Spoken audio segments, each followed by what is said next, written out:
One of the first things we recommend doing before installing a new radio in your car is to bench test it to make certain that the radio will actually power up. How do you bench test? Well, again, we're at the bench. We've got a 12-volt battery and our radio. We've got the power harness for our radio. We're going to hook up the radio harness, and most all aftermarket harnesses will have the same color combination of wires, black being ground, yellow being battery hot, and red being ignition hot. We're going to take the yellow wire and the red wire and touch those to our positive battery side.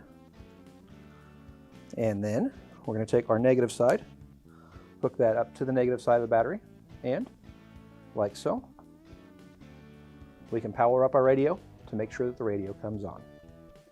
Again, this is the first thing you want to do before you ever install a radio in your car, is to make certain that the radio comes on. And that's how you bench test your radio.